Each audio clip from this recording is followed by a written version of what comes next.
हाँ, तो अगला जो क्वेश्चन है जरा वो देखिए। कैपिटल एल का नाम क्या है फिजिक्स के अकॉर्डिंग? इसका नाम था coefficient of self inductance in this chapter. Coefficient of self inductance, ये है इसका नाम। और इसके बारे में ये फेमस किया गया कि ये जिस डिस्कशन में आया, ये पहली बार इस डिस्कशन में आया, फाई बराबर एल आई के डिस्कशन में आया। तो फाई यहाँ पे फ्लक्स है मैग्नेटिक वाला, और आई यहाँ पे करंट है। कौन सी करंट है ये, इंड्यूस वाली या मेन वाली? मेन वाली, याद है ना? फाई बराबर एल आई में ये आई क्या था, मेन करंट। ठीक, उसके बाद फिर यहीं से बात बनी तो ये रिजल्ट आया D I by D T. तो एल यहाँ वोल्ट है ये, और ये rate of change in current है। लेकिन ये एल जो है इनमें किसी चीज़ पे डिपेंड ही नहीं करता। ये जो कॉफिशिएंट ऑफ सेल्फ इंडक्टेंस है, ये कॉफिशिएंट ऑफ सेल्फ इंडक्टेंस ये किस बात पर डिपेंड करता है? तो आंसर है ये बनावट पे डिपेंड करता है, ज्योमेट्री पे डिपेंड करता है। तो यहां पर एक स्टेटमेंट लिया जा रहा है कि it depend upon geometry of inductor. और किस पर डिपेंड करता है? तो और डिपेंड करता है and nature of surrounding medium. इसके अलावा क्या किसी और चीज पर यह डिपेंड करता है? आंसर है नहीं। तो रेडी हो जाइए उन प्रॉब्लम्स का जवाब देने के लिए जहां पर आपसे कहेगा कि फ्लक्स को 4 गुना करने से एल क्या हो जाएगा। अरे यार, एल को फ्लक्स से कोई मतलब, करंट को आधा करने से एल क्या हो जाएगा? एल को फ्लक्स करंट से कोई मतलब नहीं है। सिमिलरली यहाँ पर इंड्यूस ईएमएफ आधी होगी तो बताओ एल क्या हो जाएगा? एल को इन लोगों से कोई मतलब नहीं है। जिनसे मतलब है, ज्योमेट्री से मतलब है और सराउंडिंग से मतलब है। अब इसी बात को हम प्रूफ करने जा रहे हैं in form of the questions. तो फ्रीक्वेंटली आपसे पूछा जाता है कि find capital L for solenoid. अभी आपने निकाला भी था इसको, इसीलिए पहले नंबर पे इसी को कर लेते हैं।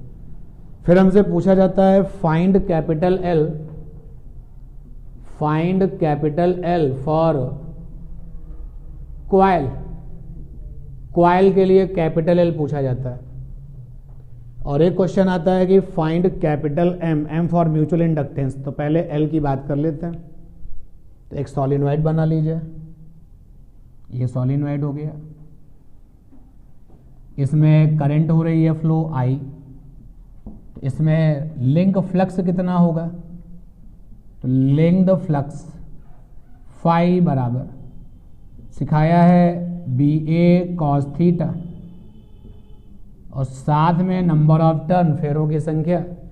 तो जहां पर ये कैपिटल एन जो है नंबर ऑफ टर्न्स है, तो कैपिटल एन यहाँ पे नंबर ऑफ टर्न्स है, टोटल नंबर ऑफ टर्न्स। अगर हम इसका मल्टीप्लाई नहीं करेंगे तो वो केवल एक फेरे से लिंक फ्लक्स होगा, टोटल नंबर ऑफ टर्न्स। अब phi is equal to B for magnetic field. कौन देगा? सॉलिनॉइड देगा। इसी में सेल्फ इंडक्शन है तो इसी की मैग्नेटिक फील्ड यूज होगी। तो सॉलिनॉइड का बी होता है mu not N I, small वाला एन बनता है यहाँ पे ए, और थीटा यहाँ पे 0 होगा, क्योंकि जो मैग्नेटिक फील्ड की डायरेक्शन होती है वो along the axis of the solenoid होती है, और जो एरिया वेक्टर होगा वो भी अलोंग द एक्सिस ही होगा। तो थीटा की वैल्यू 0 हो जाएगी, क्योंकि थीटा जो है एरिया वेक्टर और बी के बीच बनने वाला एंगल है। और साथ में ये फेरों की संख्या कैपिटल एन आ गया। तो फाई बराबर आ गया म्यू नॉट, छोटे एन का नाम है number of turn per unit length. तो जो अपनी सॉलिनॉइड है उसकी लंबाई स्मॉल एल है। तो ये चीज़ें आपको मैनेज करनी पड़ेंगी, कहाँ पे कैपिटल और कहाँ पर स्मॉल वाला एल करना है। तो अब ये आ जाएगा capital N by L, small वाला, I means I, A means ए, और कैपिटल एन दिस वन। तो यहाँ से फाई बराबर आ गया mu not N square A by L I. ये फाई आ गया आपके उस तरीके से जो फ्लक्स निकालने का आपका अपना ओरिजिनल कॉन्सेप्ट है वहां से। फिर सेल्फ इंडक्शन ने हमें क्या सिखाया? तो सेल्फ इंडक्शन ने हमें सिखाया फाई बराबर एल आई होता है, ये सेल्फ इंडक्शन ने सिखाया था। दोनों इक्वेशंस किसकी बात कर रहे हैं? फ्लक्स की बात कर रहे हैं। तो इक्वेशन 1 बराबर 2, तो जब आप ये मैनेज करोगे तो आएगा L I is equal to mu not capital N square A by L, साथ में ये आई, तो आई से आई कट हो जाएगा भाई, ये आई और आई कैंसिल हो गए, तो क्या बच गया? एल बराबर mu not N square A by small L. Now check the situation, ये एल क्या है? सॉलिनॉइड की लंबाई यानी बनावट, ज्योमेट्री तो हुई, और ए क्या है? क्रॉस सेक्शन एरिया यानी कि बनावट यानी ज्योमेट्री। एन क्या है? नंबर ऑफ टर्न्स यानी कि ज्योमेट्री। और म्यू नॉट को देखो, ये म्यू नॉट कब लाओगे? जब सराउंडिंग में एरिया वैक्यूम है, अदरवाइज क्या आएगा? म्यू। इलेक्ट्रोस्टैट्स को याद करो, इलेक्ट्रोस्टैट्स में तुम क्या कहते थे कि अगर कहीं पर एप्सिलॉन नॉट है तो तुरंत एप्सिलॉन नॉट के कर दो, अगर सराउंडिंग में एयर नहीं है, वैक्यूम नहीं है। उसी तरीके से अगर आपको म्यू नॉट दिखाई दे, तो अगर कोई कहता है कि अरे भाई यहां पर तो एयर या वैक्यूम है ही नहीं, कोई मीडियम है, तो एल बराबर हो जाएगा mu not mu R N square A by L. जैसे आप लिखते थे एप्सिलॉन की जगह पे एप्सिलॉन नॉट के अंदर की बात आपको और बताएं, जिसको तुम के कहते थे, बहुत सारी किताबों में इसका सिंबल क्या लिया गया है? Epsilon R. के का पुराना नाम क्या था? डाइलेक्ट्रिक कांस्टेंट, और नाम क्या था? Relative electric permeability, sorry permittivity. तो इसको के की जगह पे एप्सिलॉन आर भी तो लिखा करते, तो वैसे माइंडसेट करो कि अगर एयर या वैक्यूम नहीं है तो इलेक्ट्रोस्टैटिक्स के फार्मूले में जहां एप्सिलॉन नॉट होता है वहां पे लिखा जाता है एप्सिलॉन नॉट के, या कुछ लोग लिखते हैं एप्सिलॉन नॉट एप्सिलॉन आर। इसी तरीके से मैग्नेट में म्यू नॉट की जगह पे क्या आ जाता है? Mu not mu R. तो अगर एयर या वैक्यूम है तो म्यू आर की वैल्यू क्या होगी? 1। एयर या वैक्यूम है तो के की वैल्यू क्या होगी? 1। एयर या वैक्यूम है तो यहाँ पे म्यू आर की वैल्यू क्या होगी? 1। क्लियर है ना? तो ये देखिए लिखा था सराउंडिंग पे डिपेंड करता है। तो अगर आप सॉलिनॉइड के अंदर एक आयरन की रॉड डाल देते हैं, मीडियम आ गया, तो अब यहाँ पर म्यू आर, म्यू नॉट का नाम क्या है? म्यू नॉट का नाम क्या है? म्यू नॉट का नाम क्या है युवराज बाबू बताओ? म्यू नॉट,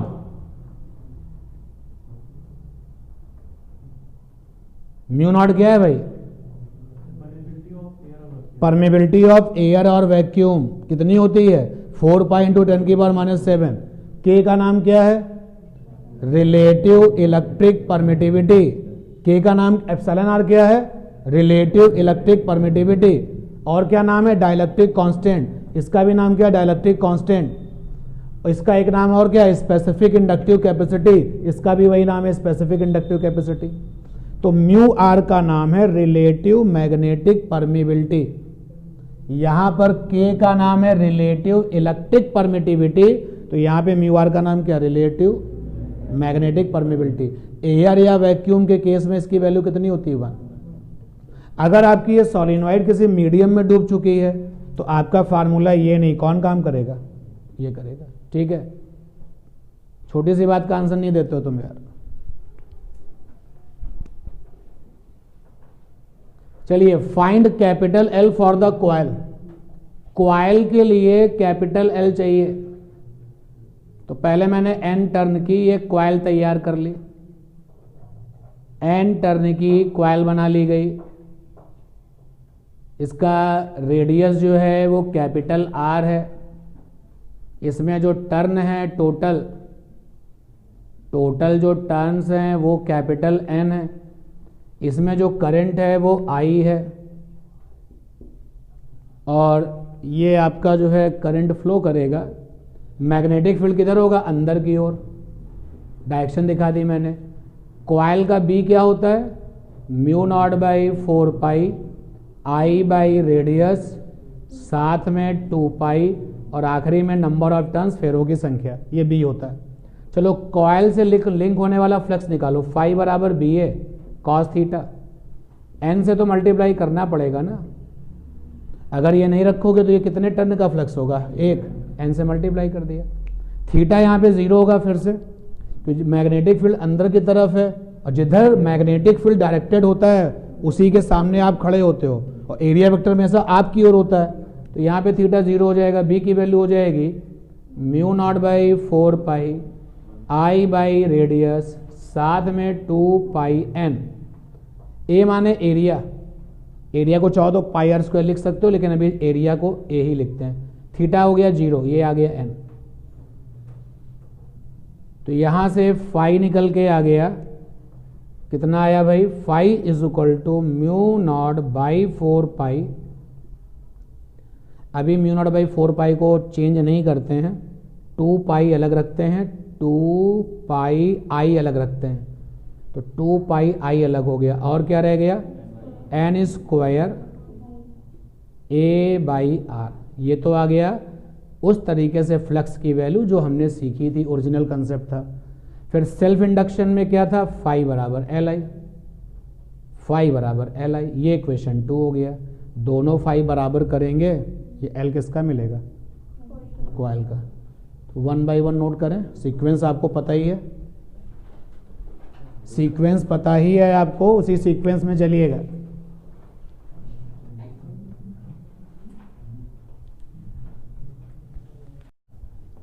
इक्वेशन 1 और 2 के लेफ्ट हैंड इक्वल है, राइट हैंड भी इक्वल कर लीजिए। तो 1 इज इक्वल टू 2, क्या बना, L I is equal to mu not by 4 pi 2 pi I N square A by R. आगे मूव करूं इसके बाद, पहले एक बार जरा मैं इसको और चेक कर लूं। तो यहाँ पर b की वैल्यू थी mu not by 4 pi I by radius 2 pi N, और फिर ये a और ये n, तो mu not by 4 pi 2 pi I N square A, ठीक है, और नीचे r है अपना। तो देखो i से i कैंसिल होगा, ये i से i कैंसिल हो गया, पाई से पाई कैंसिल हो गया, 2 2 जा 4 हो गया, तो L की वैल्यू आ गई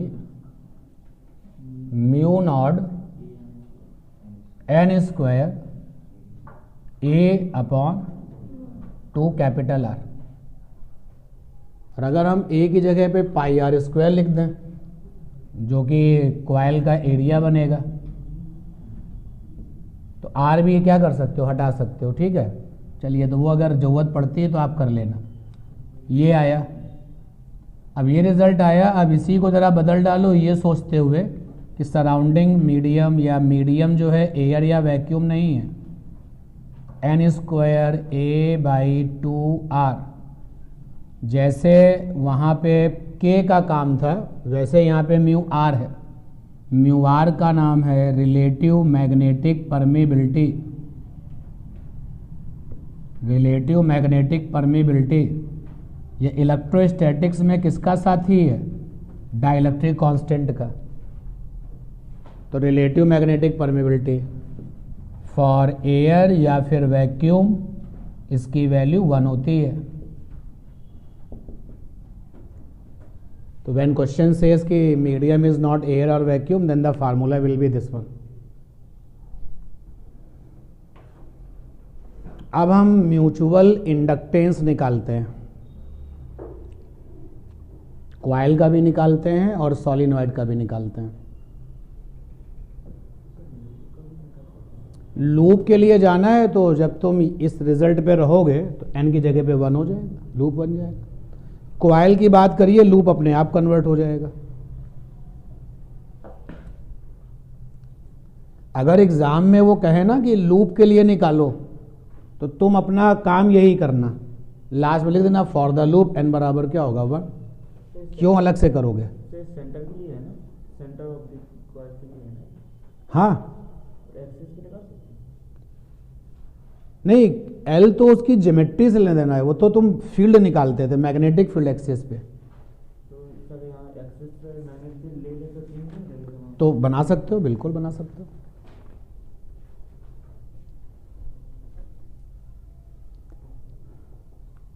अगर हमें म्यूचुअल इंडक्शन से कोई बातचीत करनी है, उससे रिलेटेड कोई बातचीत करनी है, तो हमारे पास क्या क्या होगा?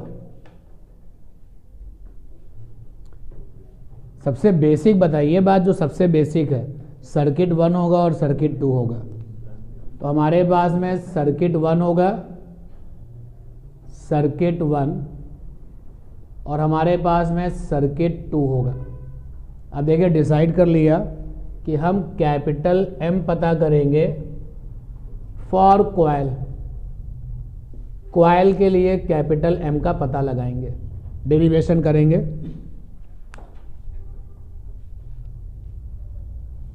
तो सर्किट 1 क्या होगा? कॉइल। और सर्किट 2 भी क्या होगा? कॉइल। सर्किट 1 में जो नंबर ऑफ टर्न्स होंगे, फेरों की संख्या होगी, वो N1 है, और सर्किट 2 में जो कॉइल होगी उसमें जो टर्न्स होंगे वो N2 हैं। और बताइए, सर्किट 1 की जो कॉइल है उसके पास जो एरिया होगा वो A1 है। सर्किट 2 की जो कॉइल होगी उसका एरिया जो होगा वो A2 है। और देखिए, सर्किट 1 की जो कॉइल है उसका जो रेडियस है वो R1 है। सर्किट 2 की जो कॉइल होगी उसका जो रेडियस है वो R2 है। और अगर किसी बात की यहां जरूरत पड़ेगी तो 1-2 लाइनों का स्पेस छोड़ दे रहे हैं। अब आते हैं मुद्दे की बात कर लेते हैं कि म्यूचुअल इंडक्शन की कहानी है। तो सर्किट 1 के पास मेन करंट होगी, तो यहां पर I मेन करंट है। इसी को हम चाहें तो क्या बोल सकते हैं? IP भी बोल सकते हैं। IP प्राइमरी सर्किट की करंट, प्राइमरी सर्किट की करंट यानी प्राइमरी करंट कहा जा सकता है। तो अभी 1-2 लाइनों का स्पेस छोड़ देते हैं, अगर कोई चीज़ यहाँ पे लिखनी होगी तो लिख दी जाएगी। तो म्यूचुअल इंडक्शन में फ्लक्स किसके ऊपर निकाला जाता है? जिसके ऊपर इंडक्शन हुआ यानी सर्किट 2 से, ठीक है ना भाई। इस पर जो है म्यूचुअल इंडक्शन टेक प्लेस, यहां पर लिख देते हैं, एक पॉइंट और बन गया कि इस सर्किट 2 में म्यूचुअल इंडक्शन टेक प्लेस। इसी में म्यूचुअल इंडक्शन की कहानी डिस्कस होगी। Mutual induction take place. तो लीजिए, सर्किट 2 से लिंक होने वाला फ्लक्स फाई, क्योंकि सर्किट 2 है तो 2 लगा दिया। अब आपने लिखा, देखो जो गलती आपको अपने आप को बचाना ना, BA cos थीटा के साथ टर्म का मल्टीप्लाई जरूर करिए। तो हमने लिखा BA cos थीटा और साथ में n। जरा देखिए अलर्ट रहते हैं आप कि नहीं। यहां पर जो B है वो किसका लेंगे? सर्किट 2 के पास तो B होता ही नहीं है, सर्किट 1 का होगा ना, क्योंकि मैग्नेट, आपको याद होगा लास्ट वाली क्लास में आपने B बनाया था सर्किट 1 में, और क्योंकि दूसरा वाला बड़ा क्लोज रखा था तो वही B किसके लिए बन गया था? सर्किट 2 का। तो यानी ये B होगा सर्किट 1 से आएगा। 1 माने 1 माने प्राइमरी आल्सो, और एरिया ये किसका होगा? सर्किट 2 वाला। ये एरिया उसका जिससे फ्लक्स लिंक है। तो फ्लक्स किससे लिंक है? सर्किट 2 से, तो सर्किट 2 का एरिया। और n यहां पे किसके? नंबर ऑफ टर्न, जिससे फ्लक्स लिंक है, तो यहां पे क्या लिखो? 2, ठीक है ना। और आगे मूव करते हैं, phi 2 is equal to B1। Now B1 की वैल्यू लिख देते हैं mu not by 4 pi I main IP। हम चाहें तो IP को I1 भी तो लिख सकते हैं, ये भी तो परमिशन है हमारे पास, 1 भी लिख सकते हैं। चलो फिलहाल यहाँ पे बहुत सारे लोगों के लिए 1 और 2 चल रहा है तो यहाँ 1 लिख दिया। तो म्यू1 I1 बाई रेडियस R1, साथ में 2 पाई N1, और ये एरिया 2, साथ में N2। और कई बार डिस्कशन हो चुका है कि थीटा की वैल्यू क्या आएगी? 0 आएगी। तो ये आ गया फाई 2। कितना आया फाई 2? तो ये आ गया mu not I1 N1 N2 A2 upon में 2 R1। चेक कर लो, इतने सारे लोग हो क्लास में, देखो रिजल्ट सही लिखा है ना। 2 2 जा 4, सब लोग चेक कर लो इसको, सही है। ये इक्वेशन 1 आ गया। अब इंडक्शन ने जो सिखाया है उसको फॉलो करते हैं। इंडक्शन ने कहा था M21 I1, याद आया? चलो हमने कहा ये हम मैनेज कर लेंगे, हटा दिया। भाई आपने पूछा व्हाट इज दिस, हमने कहा mutual inductance of circuit number 2 relative to circuit number 1, तो 2 1 हटा दिया मैंने। दोनों के लेफ्ट इक्वल हैं, राइट इक्वल कर लो। एक बार जरा इक्वेशन 1 चेक कर लो, ये सही है ना? ऊपर जो बचने वाले लोग हैं उनको देखो, म्यू नॉट 100% बचेगा, I1 रहेगा, N1 N2 रहेंगे, A2 रहेगा, ओके। और नीचे अपॉन में बचने वालों में क्या आएगा? 2 आएगा और R1 आएगा, सही है। तो इक्वेशन 1 बराबर 2 कर दिया। तो ये आया MI1 is equal to mu not I1 N1 N2 A2 upon में 2 R1।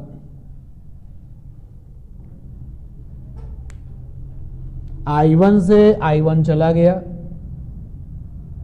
तो म्यूचुअल इंडक्टेंस ऑफ कॉइल आया mu not N1 N2 A2 upon 2 R1। अब अगर तुमको ये चैलेंज दिया जाए कि R1 हटा के A1 लाओ, तो ले आना यहां से। A1 बराबर क्या हो जाएगा? पाई R1 स्क्वायर, यहां पे आ जाएगा, ठीक है ना? नोट करिए।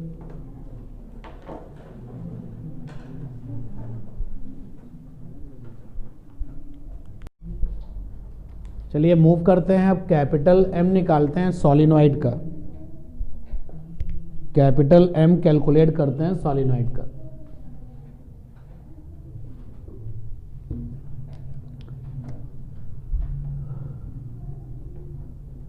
तो यहां पर भी सर्किट 1 में क्या होगी? सॉलिनॉइड होगी। सर्किट 2 में क्या होगी? सॉलिनॉइड होगी।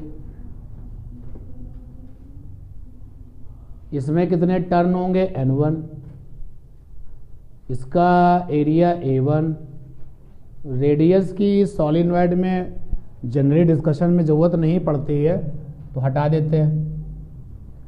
इसके पास एक पैरामीटर होगा N1, छोटा वाला N1, समझ लेना भाई आप लोग। इतने दिनों से आप इसको पढ़ रहे हो, तो स्मॉल वाले n का नाम क्या है? Number of turn per unit length. इसके पास मेन करंट वाला टर्म होगा, ठीक है। इधर चलते हैं, टोटल टर्न होंगे N2, एरिया होगा A2। रेडियस की रिक्वायरमेंट यहाँ नहीं रहती, अगर आ जाए तो हम लोग डील कर सकते हैं। तो वो हो गया N2, ठीक है। म्यूचुअल इंडक्शन इसमें होगा, सही है।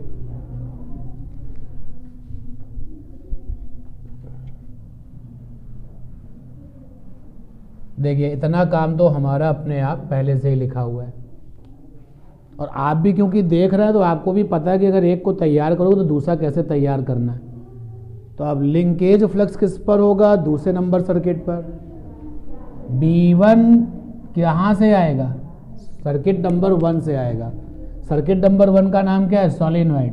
तो B हो जाएगा mu not NI, I means I1, A2 means A2, N2 means N2, theta is 0।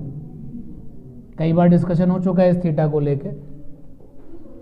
तो ये आ गया φ2 is equal to mu not N1 capital N2 A2 I1। Mutual induction ने जो हमें सिखाया है उसको फॉलो करें। उसने कहा φ2 बराबर M21 I1। हमने कहा ये हम मैनेज कर लेंगे, मत लगाओ इसको। जब कोई पूछेगा कि ये M क्या है तो बताएंगे कि coefficient of mutual inductance of circuit number 2 relative to circuit number 1। तो ये हो गया इक्वेशन 2, ये हो गया 1। बराबर कर लो, है आसान कि नहीं? तो MI1 is equal to mu not N1 N2 A2 I1। तो I1 से I1 चला गया, तो ये आ गया capital M is equal to mu not small n1 n2 a2। अब अगर आप स्मॉल n1 की जगह पर कैपिटल N1 लाना चाहते हो तो एक टर्म और यहाँ पे इंट्रोड्यूस कर देते हैं। इस वाले सॉलिनॉइड की जो लेंथ है वो क्या लिखोगे L1, इसकी जो लेंथ है उसको क्या लिखोगे L2, सही है ना। अगर हम इस N1 को ओपन करेंगे तो N1 की वैल्यू क्या हो जाएगी कैपिटल N1 बाई L1, ठीक है। तो तब हमारे इसमें जो है जो लेंथ वाली टर्म आएगी वो किसकी आएगी सर्किट नंबर 1 की, नोट कर लीजिए। इनको हम लोग इस तरीके से कर रहे हैं कि एक अगर हमने समझ करके तैयार कर लिया रिजल्ट तो बाकी देखो कैसे सिमिलर सिचुएशन है, केवल जो नाम बदले हैं उसके करस्पॉन्डिंग काम बदल गए। अब नाम आ गया सॉलिनॉइड तो B1 हो गया सर्किट नंबर 1 जो कि सॉलिनॉइड है।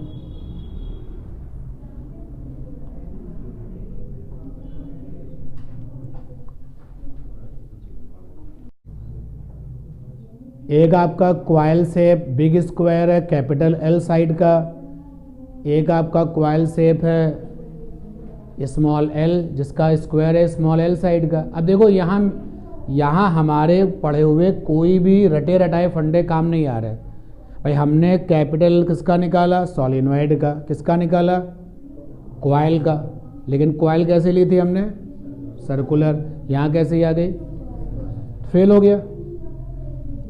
लेकिन बेसिक तो काम आएगा ना, बेसिक तो काम आएगा। चलो हम ये सोच के चलते हैं कि बड़ा वाला जो है वो प्राइमरी है और छोटा वाला सेकेंडरी है, तो इसको हमने P फॉर प्राइमरी मान लिया। आप इसको घर जा कर के रिवर्स करके देखना आंसर क्या होगा, और ये वाला सेकेंडरी है। तो भाई फाई बराबर होगा, फाई किसके पास होगा सेकेंडरी के पास, तो फाई बराबर होगा फाई सेकेंडरी के पास होगा। बी फॉर प्राइमरी से आता है ना बी, ए किसका सेकेंडरी का। आगे कॉस थीटा लिखें 0 हो जाता है ना, और आगे यहाँ पे नंबर ऑफ टर्न्स की भी कोई बात नहीं हो रही है, तो हम लोगों ने कहा चलो 1 ले लेते हैं। अगर n आएगा तो आ जाएगा, अगर हम n को काउंट करेंगे तो किस में चला जाएगा कांस्टेंट में तो चला जाएगा ना। यहाँ पर आप देखिए बीपी में क्या आएगा बीपी यानी मैग्नेटिक फील्ड कौन बनाएंगे बड़े बड़े स्क्वायर, और बड़े बड़े स्क्वायर जो मैग्नेटिक फील्ड बनाएंगे तो फार्मूला क्या लगेगा mu naught by 4 pi I by distance. भाई ये सेंटर पॉइंट है, चलो सेंटर पॉइंट पर ऑब्जर्वेशन किया हम लोगों ने हमेशा। अरे जितना भी काम करके आओ कहाँ पर सेंटर पे ही तो करके आए हो, तो बड़े वाले स्क्वायर से सेंटर पे कितनी मैग्नेटिक फील्ड आएगी, तो देखो mu naught by 4 pi I by distance क्या लिखते थे sine alpha plus sign beta, याद आया। और यहाँ पे एरिया में क्या आएगा एल स्क्वायर, सेकेंडरी सर्किट का एरिया क्या होगा एल स्क्वायर। अब आप ध्यान देना भाई अल्फा और बीटा क्या होंगे 45 भाई, ये याद आया कुछ या भूल गया सब, ये 45 ये तो फिक्स है ना, ये तो बदलेंगे नहीं। अच्छा ये जो मैग्नेटिक फील्ड आएगी वो स्क्वायर जो बड़ा वाला स्क्वायर है उसके एक डायमेंशन से आएगी, इसके कितनी डायमेंशन है 4, तो 4 से क्या करोगे मल्टीप्लाई, तो यहाँ पे 4 से मल्टीप्लाई, तो 4 भी क्या है कांस्टेंट, म्यू नॉट बाई 4 पाई क्या है कांस्टेंट, और यहाँ पे डी व्हाट इज डी, ये वाला डी क्या होगा इस बड़े एल का होगा हाफ यानी एल बाई 2, तो यहाँ पे डी की जगह पे क्या आएगा एल बाई 2, ऊपर ये जो नीचे का 2 है ऊपर चला जाएगा। देखो जरा इस पूरी भीड़ में जो कांस्टेंट दिख रहे हैं उनको चेक करो, तो देखो रिजल्ट आ रहा है L square by capital L, याद आया। देखो इधर L square by capital L, बाकी 45 डिग्री कांस्टेंट है, mu not by 4 pi constant है, बाकी सब चीज़ें क्या कांस्टेंट है। और यहाँ पे जो फाई आया है उसमें आई अभी और आ रहा है, तो फाई बराबर क्या लिखोगे एम आई, बोलो आई से आई कट जाएगा तो एम प्रोपोर्शनल किसके होगा एल स्क्वायर बाई एल। कौन सा ऑप्शन आया, कौन सा ऑप्शन आया, ठीक है। अच्छा दूसरा ये कि अगर इसका उल्टा सोच लो, तो उल्टा अगर सोचोगे तो थोड़ा सा गलत है फिजिक्स के हिसाब से। मैं आपसे बात कर रहा था कि इसमें प्राइमरी कौन है सेकेंडरी कौन है, दिया नहीं गया, तो आपने कहा दिया नहीं गया तो क्या करें, कुछ भी मान लो। लेकिन सोर्स हमेशा क्या होता है, बड़ा, और जो टेस्ट जो होता है वो क्या होता है, छोटा।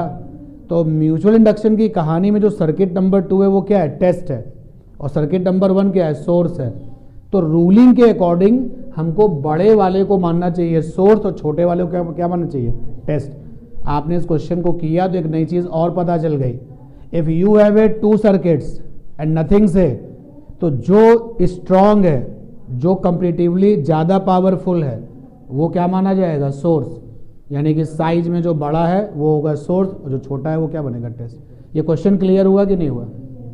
और प्रोपोर्शनल पूछा था, वैल्यू नहीं पूछा था। सोचो अगर वैल्यू पूछता तो काम करना पड़ता, कैलकुलेशन करनी पड़ती।